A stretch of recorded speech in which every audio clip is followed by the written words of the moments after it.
brains. Like one very simple pranayam is called alternate breathing.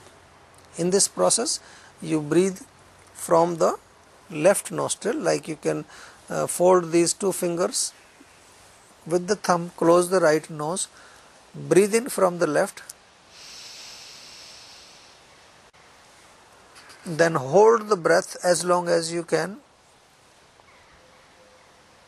close the left nostril and breathe out from the right one.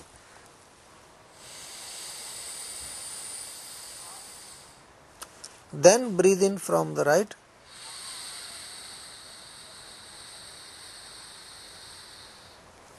hold as long as you can,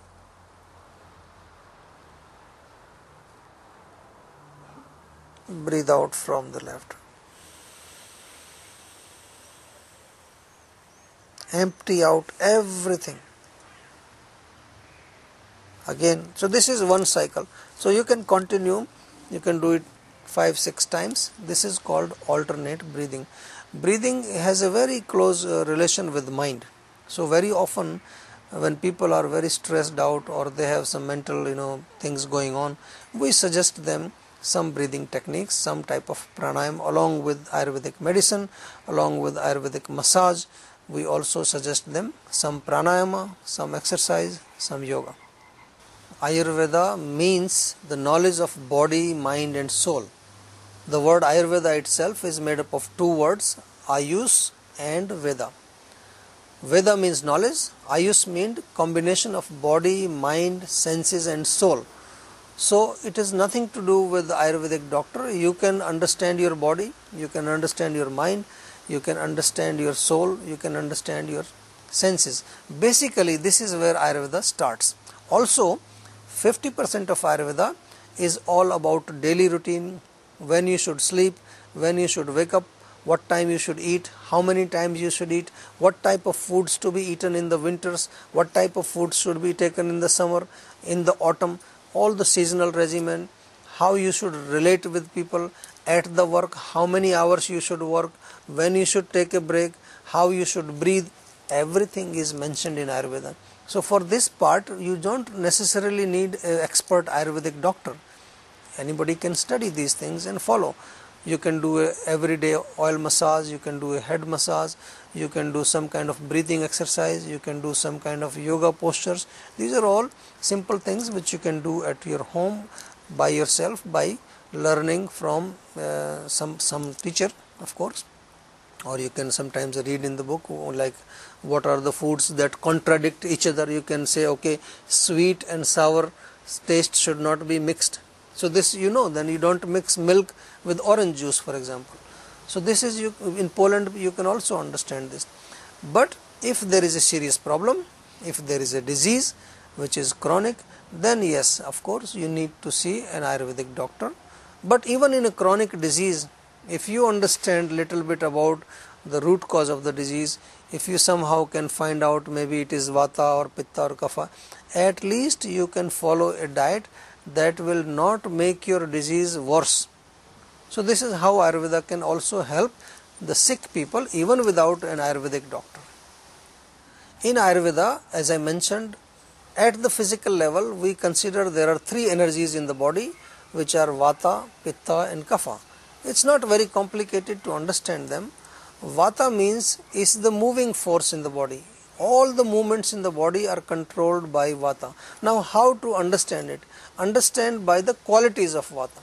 The qualities of Vata are, it is dry, it is rough, it is cool, it is mobile and it is very subtle.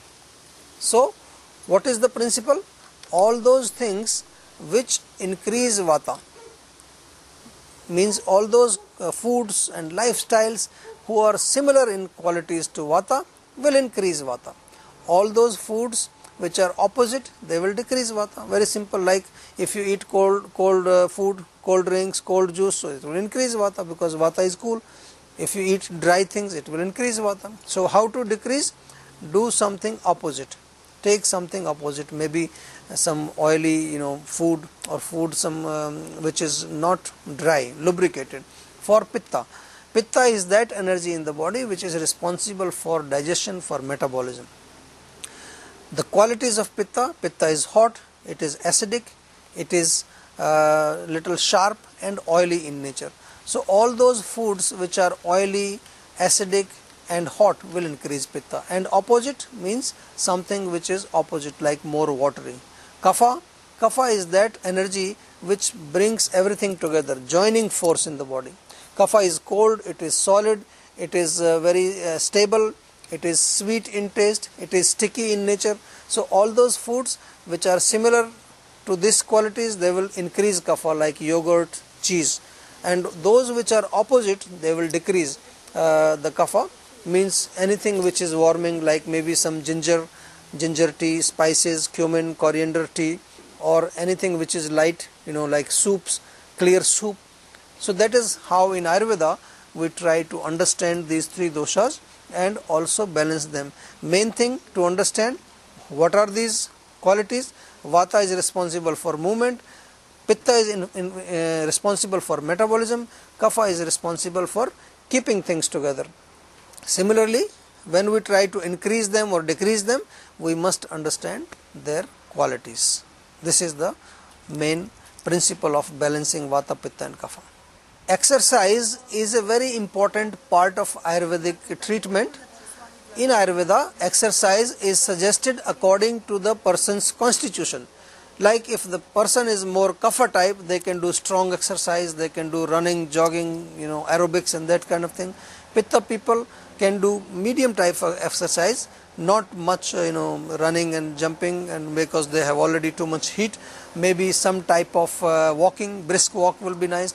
And Vata people, because they have too much movement already in the body, they should do more like lying down on, like more stretching exercise, more meditative, maybe yoga postures, some Tai Chi. But overall, if you want to ask in general, Ayurveda suggests that yoga means yoga asanas, the posture part of yoga is the best type of exercise that can be done, because when we are doing yoga postures, it is not only we are trying to just do some physical stretching or trying to turn around the body, but it is also connected with our subtle energies, our chakras, our various like nadis in the body, and it opens up many of the blockages and also it relaxes the mind. So Ayurveda considers yoga is the best kind of exercise that we can do. But of course, depending on the person's personal constitution, depending on the person's disease, what the disease he is suffering from, we suggest exercise accordingly. One of the principles in Ayurveda is always we give them personalized treatments, which is like unique. So Ayurveda is unique for everybody. In our Jiva Institute, we have designed a new type of package for each person. We call it iUnique, and Jiva Ayurveda, which is an organization based in Faridabad, India, and can be visited on the website www.jiva.com. So we give a lot of solutions for people at personalized level, whether it is treatment or it is training or different kind of things. My suggestion to people who do not know much about Ayurveda and cannot do much complicated Vata, Pitta, Kapha things is that they should eat fresh foods, try to eat whatever available is natural living. Ayurveda is based on natural. So try to take more natural foods, organic foods, more vegetables, fruits, nuts, grains, maybe also some type of dry fruits. This is what Ayurveda advises, because this will keep your body balanced also, as well as it will keep your mind quiet.